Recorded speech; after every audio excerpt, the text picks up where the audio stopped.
What's going on, guys? We are live on the Sootch channel. It has been a while. We do a lot of lives over on our Sensible Prepper channel, but today we really felt like it was important to get this information out.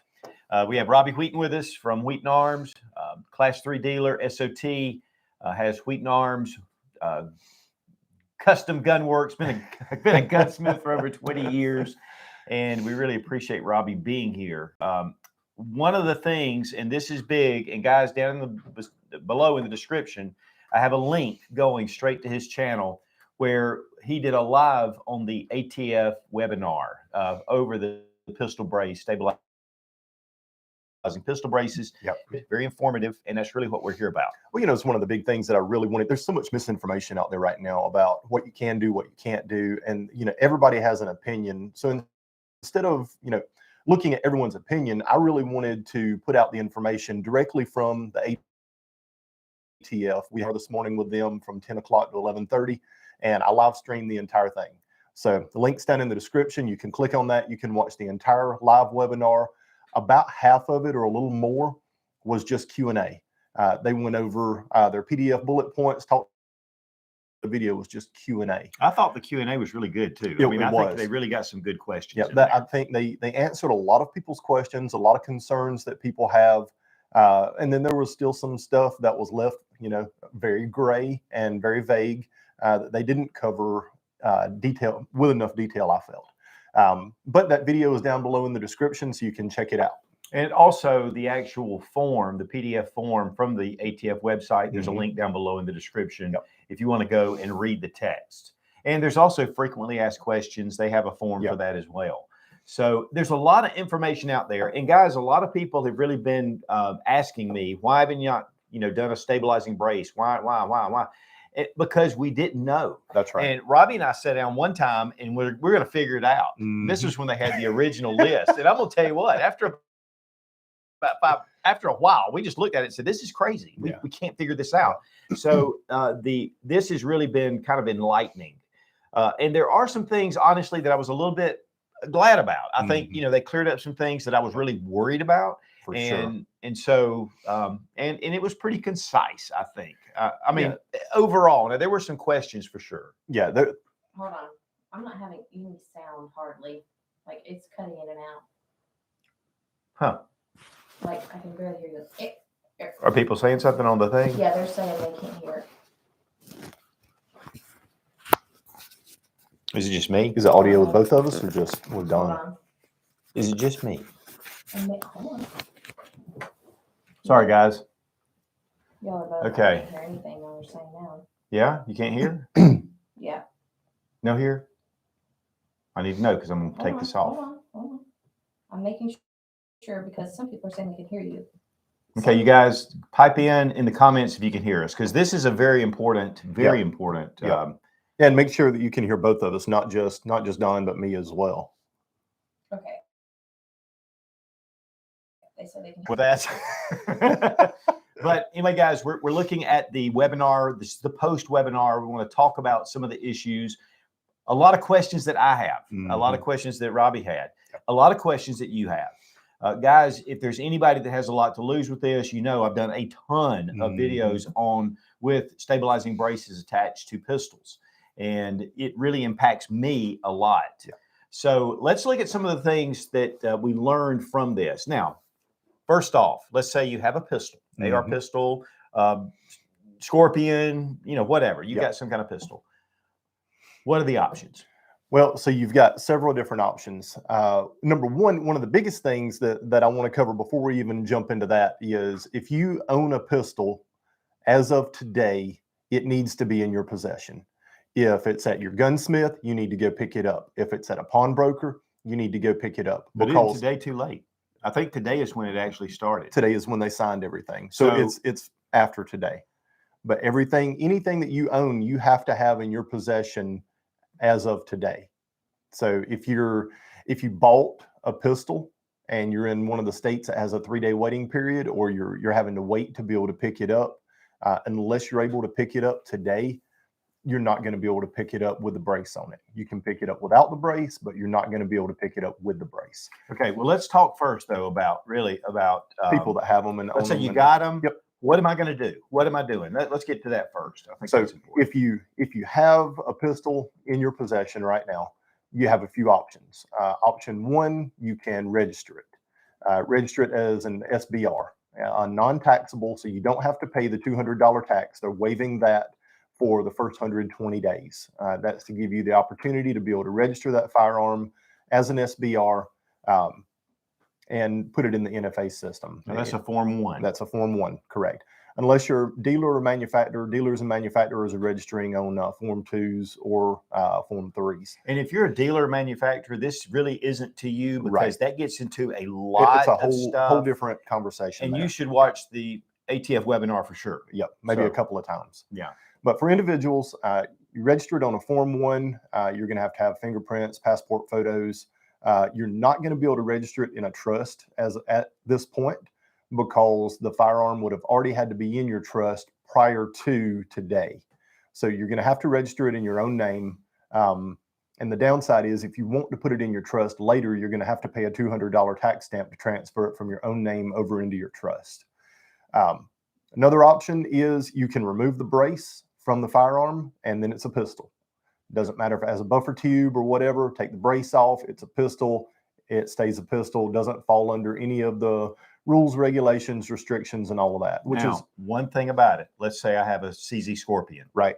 I can't have a tube on it. Correct. It has to be integral to the functioning of the pistol. So an AR-15 is fine. Right. If you have an AK-47 and you've got a buffer tube on it, that's no good. You've got to get rid of it. Exactly. So anything that has any kind of extension that is not necessary for the integral function of the firearm itself has to be removed, or it's considered part of the brace or stock along with that firearm. and that's anything that comes off the back. Right. There were some questions about that. Yep. So anything, you just need to remove it and go back to just that. Just the pistol. Yeah, just the pistol.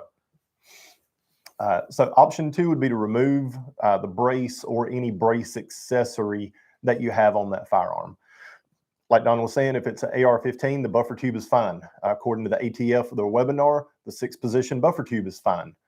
Pistol buffer tubes are fine. Rifle buffer tubes are fine, but it cannot have any type of accessory on that, like a neoprene sleeve, a wrap, a snubber that goes on the end. There can't be anything on that buffer tube itself other than the bare stripped buffer tube. I thought it was interesting that they said that it was fine to have the 6-position buffer tube on there. Right, right. But what they were saying is, if you have the 6-position buffer tube on there and you still have the arm braces that aren't attached to anything, or stocks that aren't attached to anything, that it can go to show intent that you intend at some point to install a stock or a brace back on that firearm. But you can possess the brace. That's right. You don't have to you don't have to destroy the brace. Correct. You don't have to. In fact, if you have, and this is one of the things they brought up, if you have one AR pistol or any one pistol, and you have a brace, it's kind of tricky. But if you have rifles and other things, that brace is not necessarily for connected. that one firearm. It can be put on any of your other firearms that you have. And that was what they were saying, that you really, what they're looking at is intent. If someone has just one firearm, just one brace, just one upper, what their intent is with that. Are they intending on putting that buffer tube back on, or that brace back on there? Are they intending on leaving that brace off? Now, one of the things that was interesting is this ruling in no way, shape, or form has any impact whatsoever on the legality of the brace itself. Right. You can still go to any gun store, any gun shop, online, whatever, buy the braces and have them shipped to your house. The only issue is the installation of that on a handgun or a pistol itself. If you install it on your pistol now, you've violated the NFTR. I don't remember the exact reg. You might as well put a stock on it. Right. And that was one of the things they were talking about.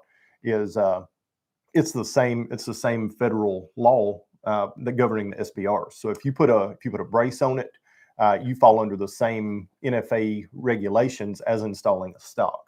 Now, one thing is, if you do register it, if you do, sending it in, doesn't mean you have to leave the brace. You can That's right. then put a stock on it Because it is you- considered an SBR. Absolutely. Once you register it, that firearm is registered as an SBR. It is not registered as a pistol with a brace. So once you get your approved Form 1 back, you can put any buttstock or any kind of rear accessory that you want on that firearm, arm brace, buttstock, folder, whatever, because at that point you have registered that firearm as a short-barreled rifle and it's no longer a pistol. Now, one thing that was very fascinating to me is typically with your SBRs, you have to engrave your name, address, and all the information. That's right, because you as the manufacturer filing the Form 1, as a Form 1, you're the manufacturer of that firearm. So when you file your Form 1 to register this SBR or pistol in this case, it's kind of weird. When you register a Form 1 for an SBR, you are the manufacturer, and that firearm has to be engraved with either your name, city, and state, or your trust name, city, and state.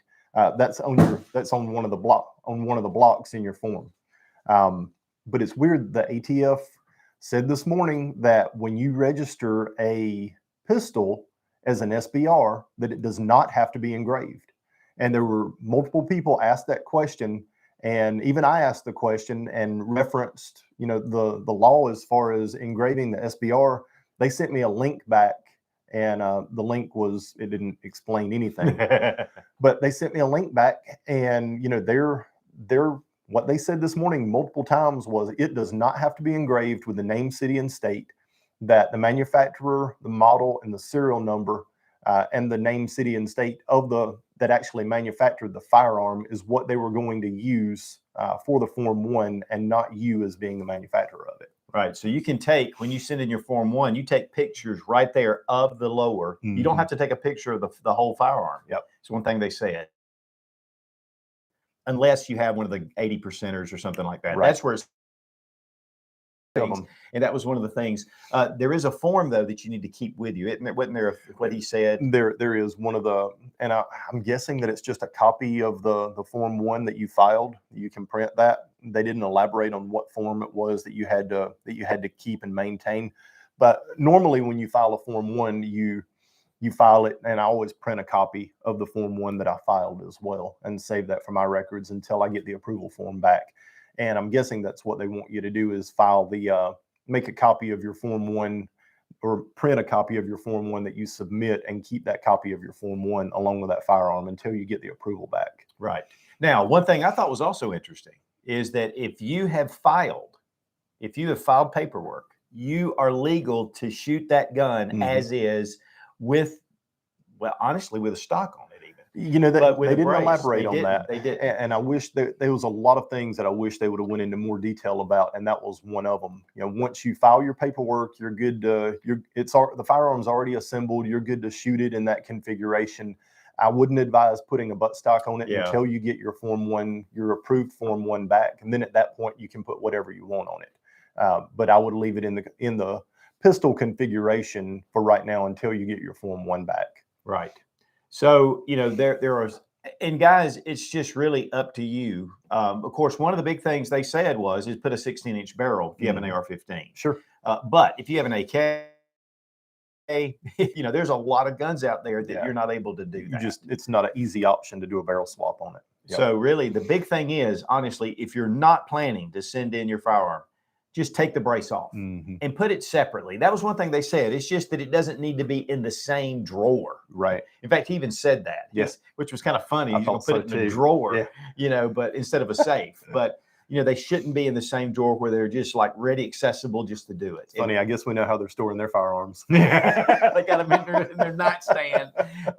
But, and really this pertains, it was funny. They went through not only the importers, dealers. Now, if you're a dealer, again, like Robbie said a minute ago, if you have a gun, maybe you're having a trigger job done or something, you're not in possession of that gun. Whoever is in possession of this gun at this point is the possessor. Right. So for you to come, you'll have to actually have the brace removed or do whatever. And I don't know that let's say that if you had one of my guns, right, and you were doing some work on it, and so I come to you now, or come to you and I say, hey, I want to get that gun back. And you said, okay, but I have to take the brace off, right, or we have to do a Form 1.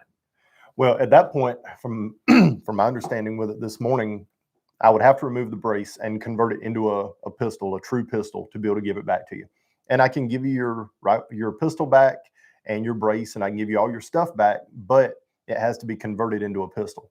Now, with you not being in possession of that firearm, at that point, somebody else is in possession of it, a dealer or pawnbroker or whatever.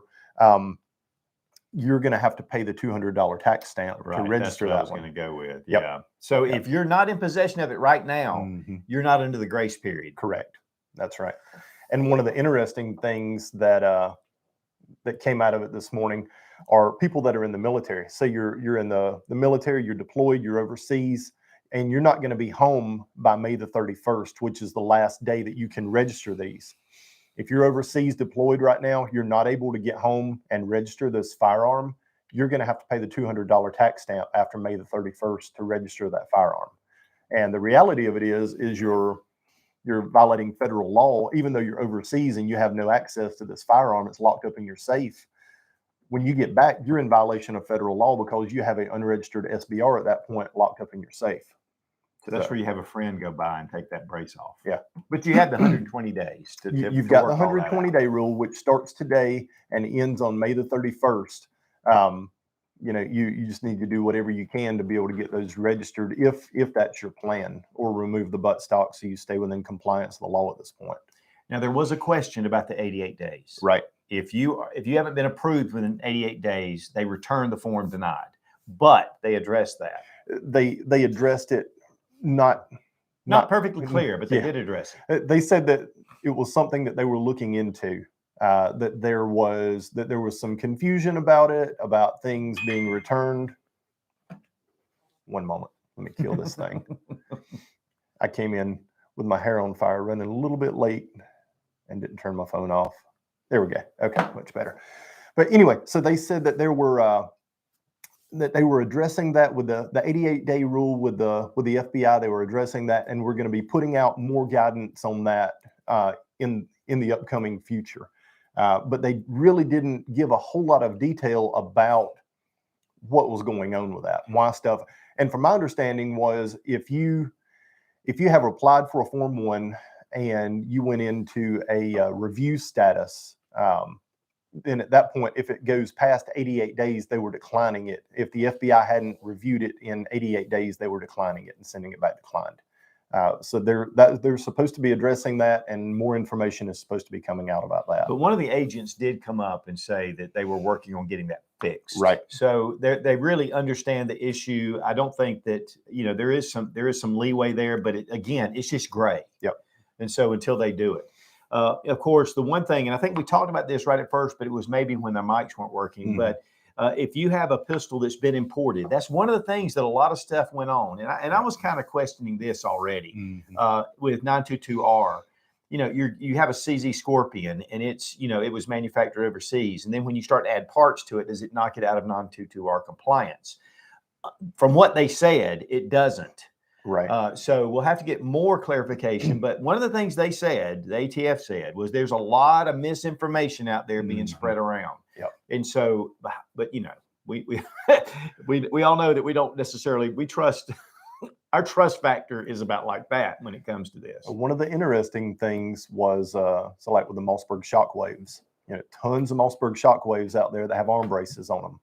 All of those are now considered an SBS, or short-barreled shotgun, which falls under the NFA registry, just like your pistols fall under SBRs. The shotguns are falling under SBSs.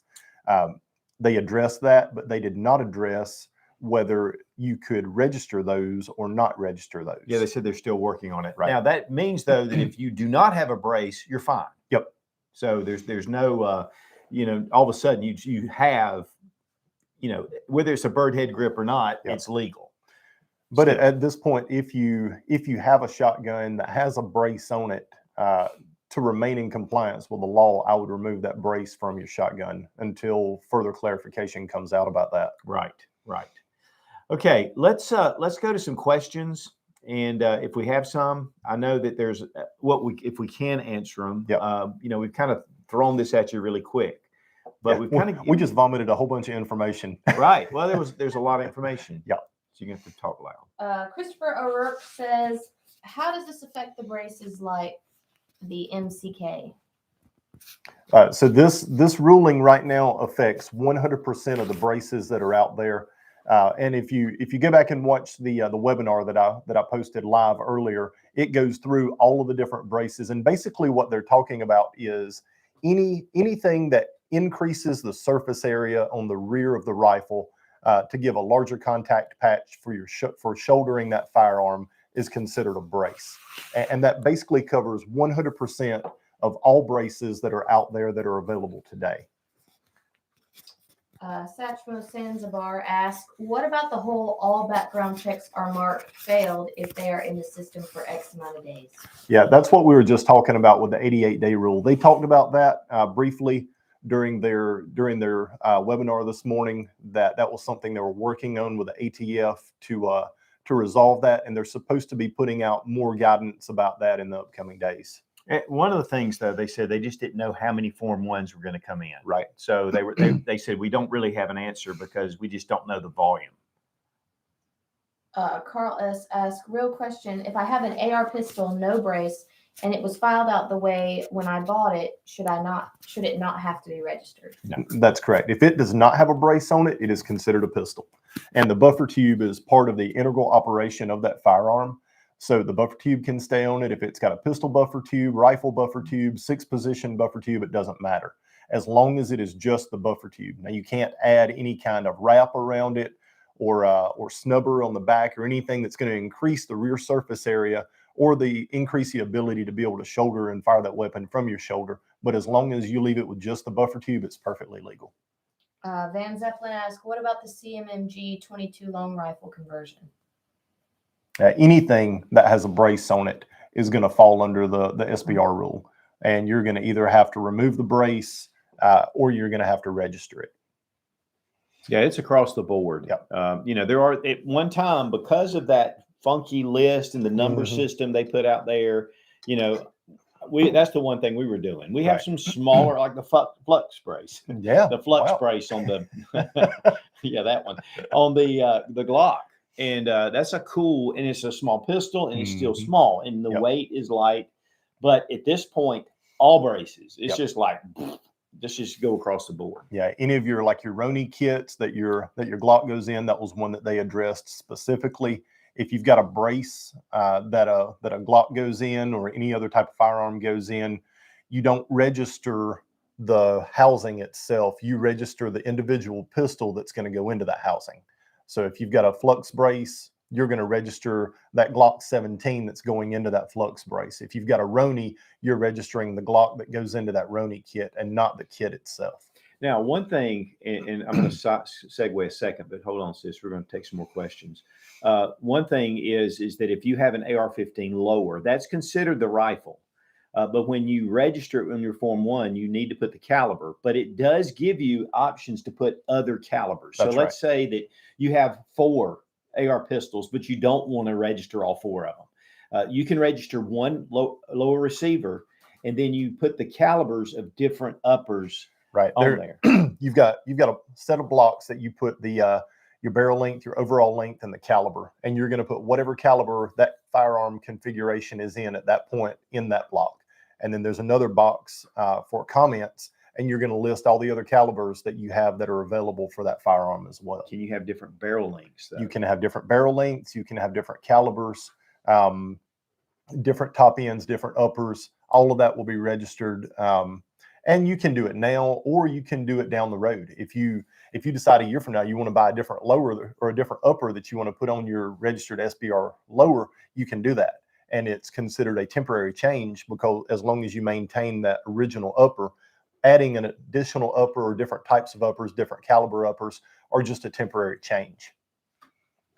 Matthew Dropco asked, coming in late, I watched on Guns and Gadget that reflex sights are okay for pistols. What I'm wondering is if the Holosun HS 510C open reflex sight is fine. We'll go ahead. Yep. So any red dot style sight is perfectly fine on your pistol. Doesn't change it into an SBR just because you've got a red dot on it. What does or can make it an SBR is if you have a magnified optic. So if you've got your red dot, you've got a 3x magnifier on it, that can be considered a SBR. If you've got a rifle with a standard 1x6 variable power optic on it, that can be considered an SBR. If you've got night vision on it, if you've got a thermal on it, basically any type of magnification on your scope that has a fixed eye relief of their definition was a fixed eye relief of 3 to 4 inches is going to be considered an SBR. I mean, if you think about it this way, if you take a rifle and you point it out, where it sits, how you set your eye to it. If it doesn't have a stock to it, you're not going to be putting it up to your shoulder. And that's really kind of the thing. And no magnifiers to go behind. EOTechs. I mean, you can even put an EOTech on it. Sure. With zero anything with infinite infinite visibility or eye relief can be used. But it's just like this. If you have a long eye relief scope, you could probably put that on the pistol, sure, because be able to use it because it's designed for a handgun. Right, right, just like you would on a hunting revolver. That's right. After Stroke ask, what about selling it after it's on a Form 4? Who would buy it and now it's not marked? So once it's registered on a Form 1, if you sell it, you'll have to sell it as a Form 4. It's going to have to be a tax stamped item. It'll be a $200 stamp paid by whoever's buying it. And I agree with you.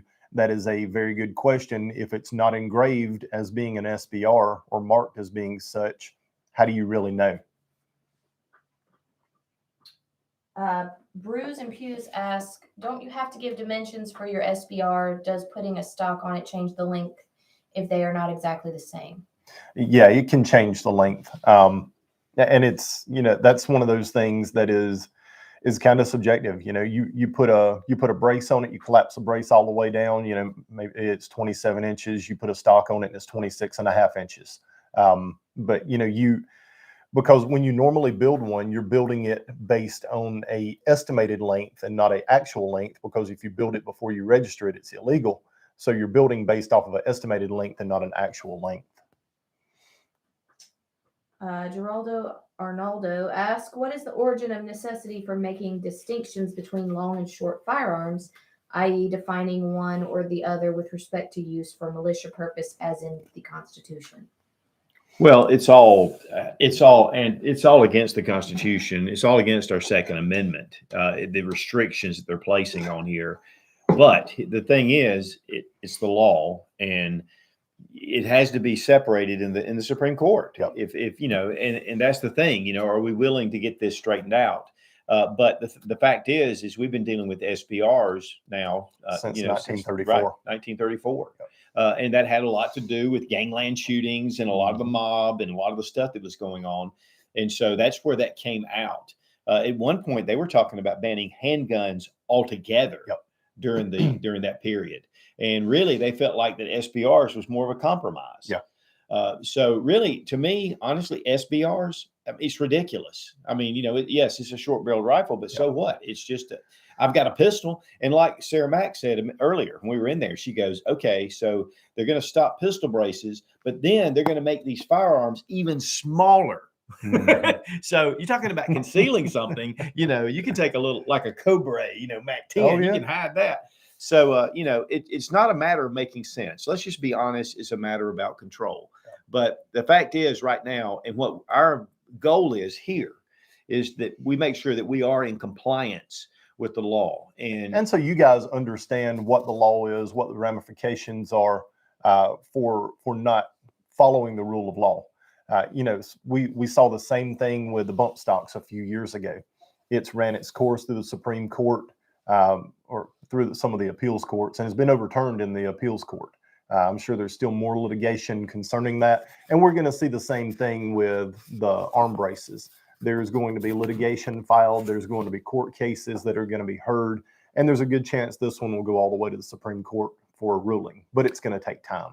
So with that being said, I mean, my recommendation is, unless you're going to register your firearm, take your brace, separate it, maybe put it in a separate location, at least out of your house. Right. You can put it at another place, But the fact is this could be overturned.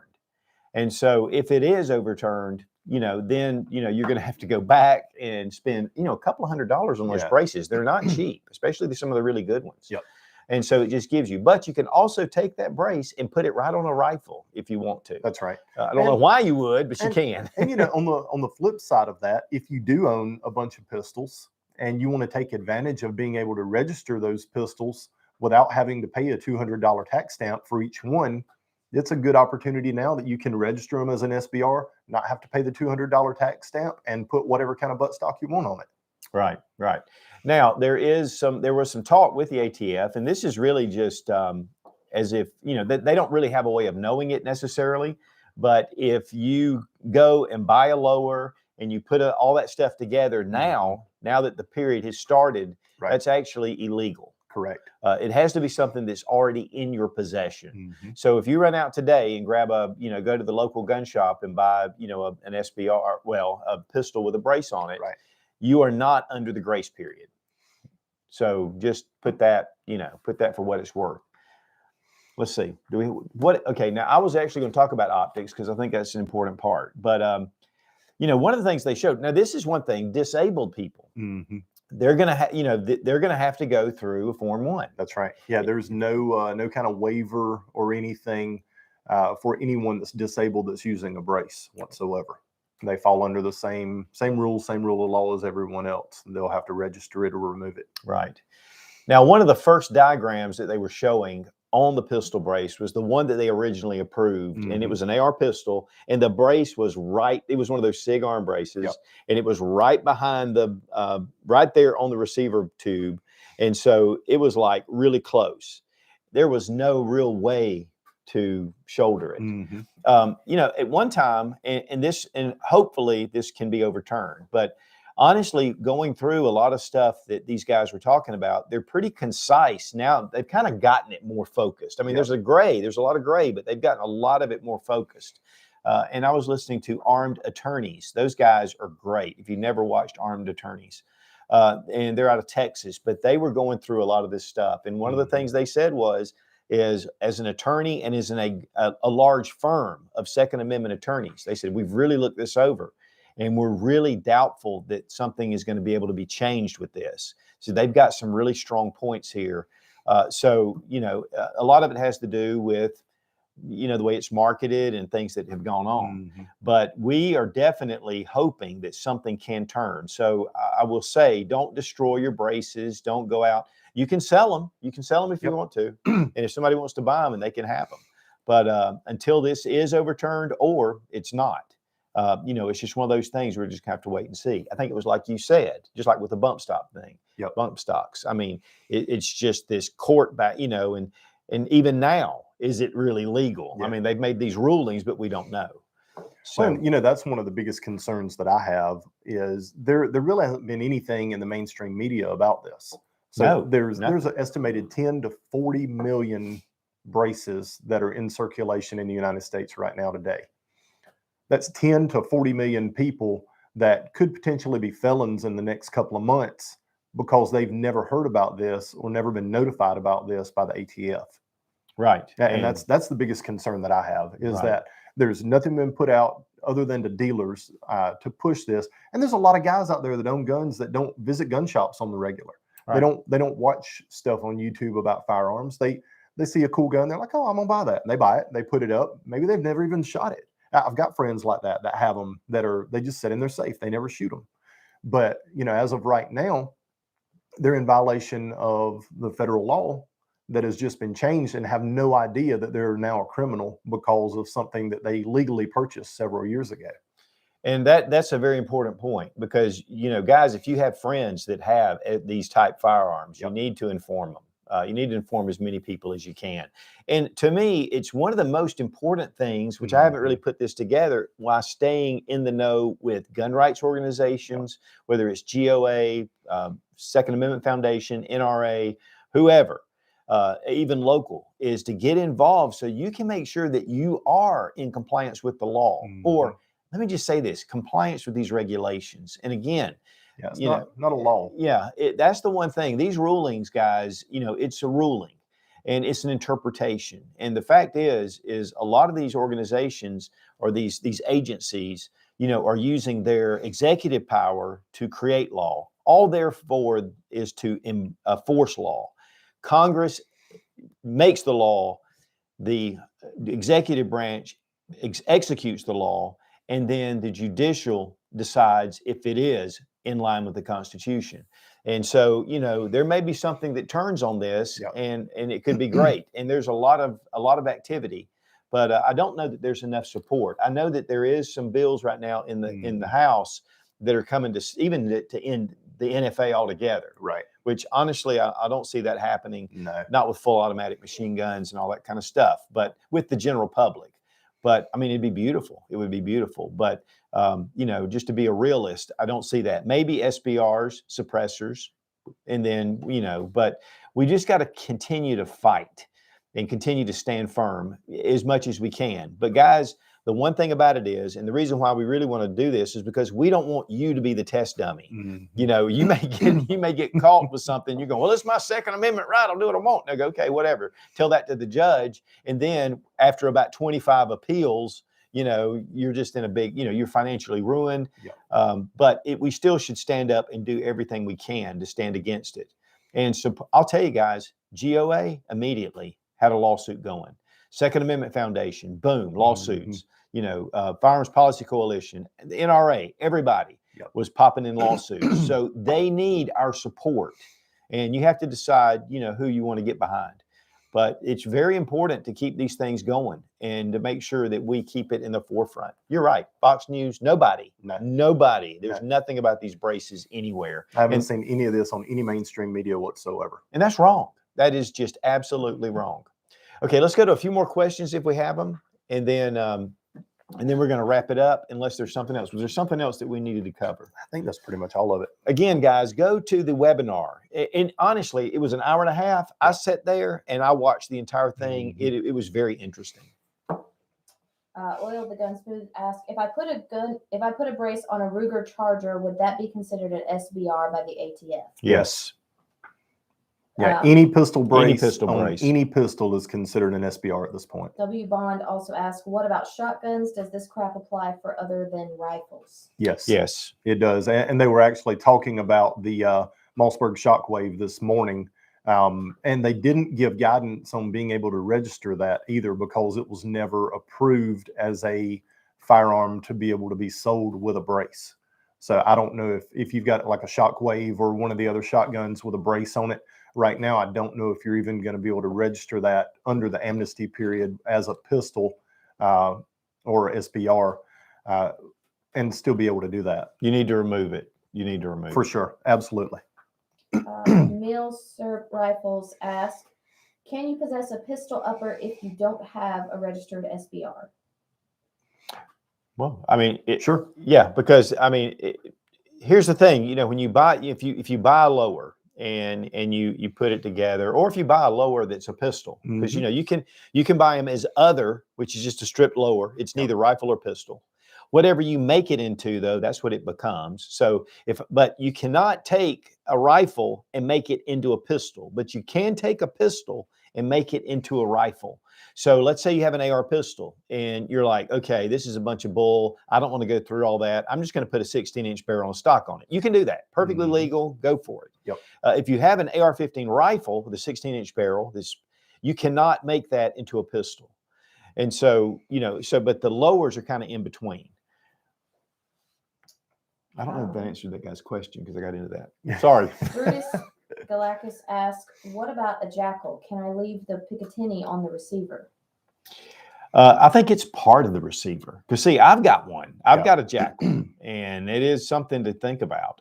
Yeah, from my understanding, what they were talking about this morning is you can't add any kind of accessory that's going to give you the ability to be able to shoulder it. So with the Picatinny rail on the back of it, because it is right on the back of the receiver, that doesn't give you the ability to be able to shoulder fire that firearm. So you should be good with that. Rich B asked, can you add a 16-inch barrel to an M&P Smith & Wesson 22 pistol with brace? Yes. Angry Trooper asked, question, can I store the brace in another room and have it? Is it okay as long as it's not stored in the same room, or can I put it in my garage? Yes. Mm-hmm. Now, nothing illegal about owning the brace. Now, but the one thing they did clarify Yep. was that if you had one pistol Mhm. and you had the brace and you had them close, and how close is close, but that is okay. You've only got 1 and 1. The one big thing about the brace is because you can put it on a rifle, it kind of negates the legality of possession. So, again, if you have 1 and 1, I would take that brace and put it somewhere for sure, somewhere outside. But you're perfectly legal to own the brace. Delta Dan 75 asks, what about the Shockwave with the original Shockwave grip? As long as it's just the bird's head grip, you're good to go. What we're talking about and what the ATF is concerned about with this ruling is any type of brace, pistol braces. So the pistol brace that allows you the ability to be able to shoulder that firearm is making it a SBR or an SBS. The bird's head grip, that's just hand fired like a regular handgun. No issue at all with that. What if you put a standard grip on it? Should still be fine. Okay. I'm guessing. I'd have to do a little research on that because that's considered a firearm and not a shotgun because the barrel is less than 18 inches. But I've always wondered about it because all of them come with the bird's head. Right. None of them come like the old Cruiser, the Mossberg Cruiser. Yep. So anyway, it's interesting. I'll have to look into that. Okay, we're going to go ahead and sign off, guys. I hope that you've found a lot of answers here, but there is a lot going on here on YouTube, so there's a lot of different information that's going on. I would look though at information about this that's coming after the webinar and not before, because again, one of the things the ATF said is man, there's a lot of misinformation that's being pumped out, and so now that the ruling has dropped and it's actually become law, but this is enforceable, guys. So just be careful out there. But the big thing is, guys, if you have one and you're not planning to register it, just take the freaking brace off and put it over on another table, and you should be good to go in the meantime.